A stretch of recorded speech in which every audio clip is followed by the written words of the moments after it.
Assalamualaikum warahmatullahi wabarakatuh. Materi kita kali ini adalah kaidah pencacahan dengan submaterinya adalah aturan penjumlahan dan aturan perkalian. Apa itu kaidah pencacahan? Kaidah pencacahan adalah sebuah cara untuk menghitung seluruh kemungkinan yang bisa terjadi dalam suatu peristiwa, kejadian, atau percobaan. Contoh penggunaan kaidah pencacahan dalam kehidupan sehari-hari ini adalah gembok. Nah, mungkin salah satu dari kalian memiliki gembok ini. Gembok ini bisa kita atur kan kodenya. Nah, salah satu penggunaan kaidah pencacahan adalah untuk menghitung berapa banyak password yang dapat kalian buat atau kode yang dapat kalian buat untuk gembok yang kalian miliki. Kaidah pencacahan itu tadi dikatakan bahwa cara untuk menghitung banyaknya kemungkinan pilihan atau kejadian yang terjadi pada suatu peristiwa atau kejadian atau percobaan. Kaidah pencacahan aturan itu dibagi menjadi 3. Yang pertama adalah aturan pengisian tempat. Nah, yang kedua adalah permutasi. Yang ketiga adalah kombinasi. Aturan pengisian tempat dibagi lagi menjadi 2, yaitu aturan perkalian dan aturan penjumlahan. Kali ini kita akan mempelajari aturan pengisian tempat, aturan pengisian tempat yang terdiri dari aturan penjumlahan dan aturan perkalian. Permutasi dan kombinasi sebetulnya diawali nanti dengan pembelajaran tentang faktorial.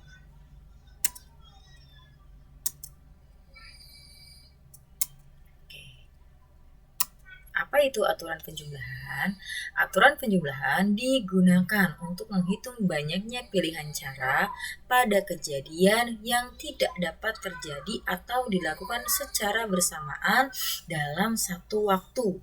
Jadi untuk menggunakan aturan penjumlahan itu digunakan ketika kalian dihadapkan pada pilihan yang tidak bisa kalian pilih secara berbarengan dalam satu waktu yang bersamaan. Contoh misalnya, di kelas ada 10 kursi. Nah, dari 10 kursi itu berapa banyak cara kita dapat duduk? Kita kan hanya bisa menduduki satu kursi dong dalam satu kali duduk, tidak bisa berpindah-pindah. Nah, itulah contoh dari aturan penjumlahan. Jadi, kata kuncinya adalah tidak dapat dilakukan atau terjadi secara bersamaan. Bagaimana dengan aturan perkalian? Aturan perkalian kebalikan dari aturan penjumlahan, digunakan untuk menghitung banyaknya pilihan cara pada kejadian yang dapat terjadi atau dilakukan secara bersamaan dalam satu waktu. Jadi dia dilakukan secara bersamaan untuk mencapai tujuan itu dalam waktu itu.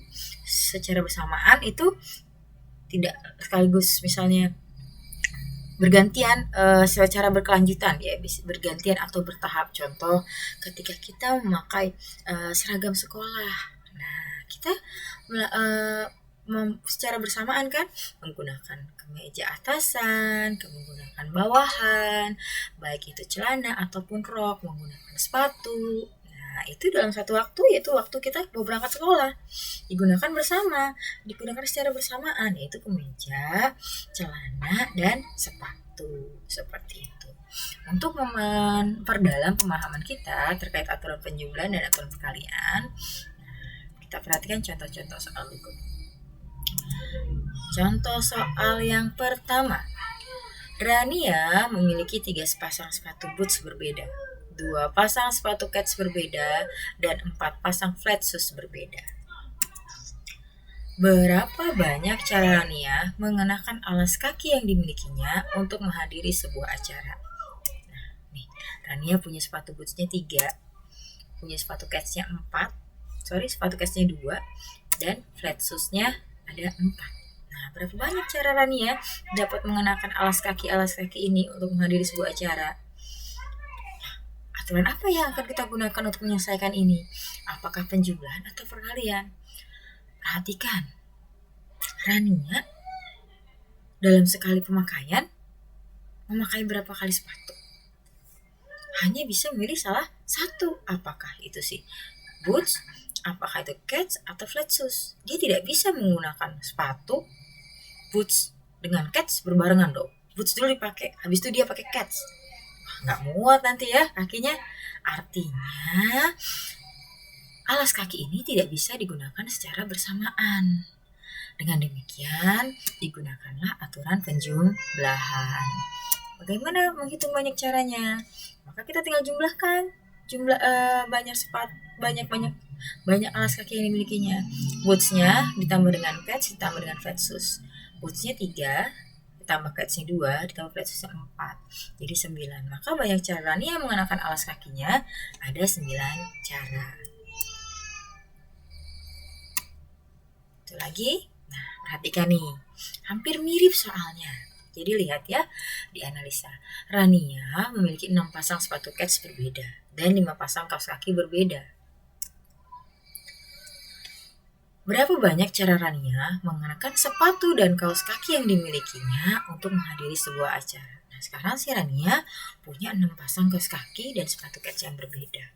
Kalau dia mau pergi ke satu acara, dia harus pakai kaos kaki juga, habis itu pakai sepatu kan? Artinya dalam satu waktu itu dia pakai 2 benda dalam kakinya, yaitu sepatu plus kaos kaki. Kalau dia dipakai dua-duanya, nah dipakai keduanya ini artinya dipakai secara bersamaan kan, dalam waktu yang sama, maka menggunakan aturan perkalian. Cara penyelesaiannya, jumlah sepatu ketsnya dikali dengan jumlah kaos kakinya. 6 kali 5 sama dengan 30. Jadi banyak cara Rania mengenakan sepatu dan kaos kakinya ada 30 cara. Contoh yang kedua, Ani akan melakukan perjalanan dari kota Serang menuju kota Jogja. Dari kota Serang menuju kota Jogja dapat ditempuh dengan beberapa jenis angkutan atau kendaraan umum. Angkutan atau kendaraan umum yang dapat digunakan terdiri atas 3 jenis bus yang berbeda dan 2 maskapai pesawat terbang. Ada berapa cara Ani berangkat dari kota Serang menuju kota Yogyakarta dengan angkutan atau kendaraan umum yang tersedia?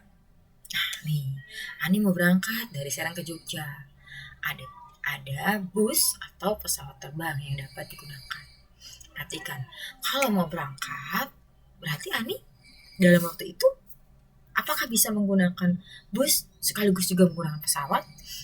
Atau dia bisa menggunakan bus satu dengan misalnya busnya Murni sama bus Murni Jaya dengan bus Luragung?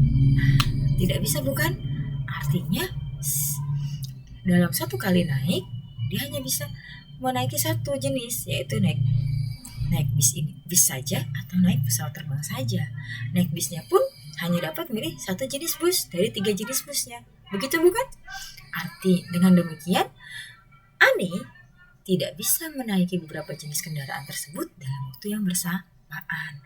Dengan demikian, aturan apa yang kita gunakan? Iya, yang kita gunakan adalah aturan penjumlahan. Nah, cara jawabnya, kita gunakan busnya ditambah pesawat terbangnya. Busnya ada 3, pesawat terbangnya ada 2. Jadi 3 ditambah 2, 5.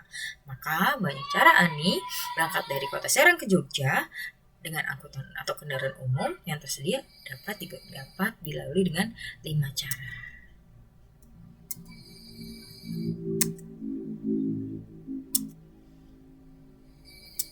Contoh yang ketiga, Ani akan melakukan perjalanan dari Serang menuju Jayapura. Dari kota Serang menuju Jayapura harus melalui kota Jakarta terlebih dahulu. Perjalanan dari kota Serang ke kota Jakarta dapat ditempuh melalui perjalanan darat dengan 3 jenis bus berbeda. Untuk melanjutkan perjalanan dari kota Jakarta ke kota Jayapura hanya dapat ditempuh melalui jalur udara dengan 2 maskapai pesawat terbang. Ada berapa cara Ani berangkat dari kota Serang menuju kota Jayapura melalui kota Jakarta dengan angkutan atau kendaraan umum yang tersedia? Oke, kita buat bagannya ya. Serang ke Jayapura melalui Jakarta, berarti Jakartanya di tengah dong. Dari Serang ke Jakarta dapat dilalui dengan jalur darat dengan 3 jenis bus yang berbeda. Bus yang pertama bentuknya seperti itu ya. Bus yang kedua seperti ini. Bus yang ketiga jenisnya seperti ini. 3 jenis bus yang berbeda. Kemudian Ani sudah sampai Jakarta. Dari Jakarta ke Jayapura hanya bisa dilalui oleh jalur udara dengan pesawat terbang. Ada 2 maskapai. Maskapai yang pertama, ini CityLink. Maskapai yang kedua, Batik Air. Lalu ada berapa banyak cara Ani dapat berangkat dari Serang menuju Jayapura? Nah, lihat, dari Serang menuju Jayapura. Dalam satu waktu perjalanan, yaitu Serang ke Jayapura, Ani memerlukan perjalanan dulu ke Jakarta. Terus baru dia lanjut ke Jayapura. Artinya dia bisa menggunakan bus, dia harus menggunakan jalur darat sekaligus setelah itu dia menggunakan jalur udara. Dia menggunakan bus, lalu dia menggunakan pesawat dalam waktu yang bersamaan. Bukan bersamaannya itu dalam arti dia dari Serang menuju Jayapura, bersamaan tujuannya Serang Jayapura, satu kali tujuan Serang ke Jayapura. Nah, berbeda ya dengan soal sebelumnya. Soal sebelumnya dari Serang menuju Yogyakarta, tidak transit dulu. Yang ini transit dulu. Kalau transit dulu seperti ini, nah artinya dia menggunakan dua jenis kendaraan itu secara bergantian kan, secara berkelanjutan. Ya, secara berkelanjutan. Dia naik bis dulu, habis itu dia harus naik pesawat. Lalu bagaimana ini? Pakai aturan mana kita? Ketika dilakukan secara bertahap seperti ini, berkelanjutan, kita menggunakan aturan perkalian.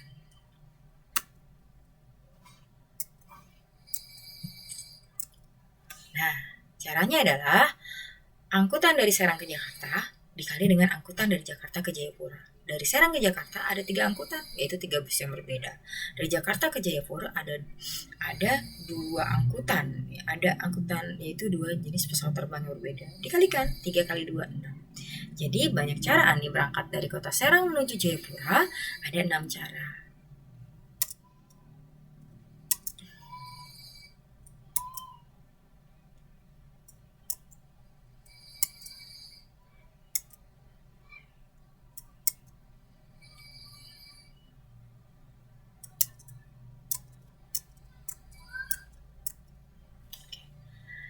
Koko akan melakukan perjalanan dari kota P ke kota Q. Untuk mencapai kota Q, dapat melalui kota A atau kota B atau kota C. Nah, Koko mau jalani dari P ke Q.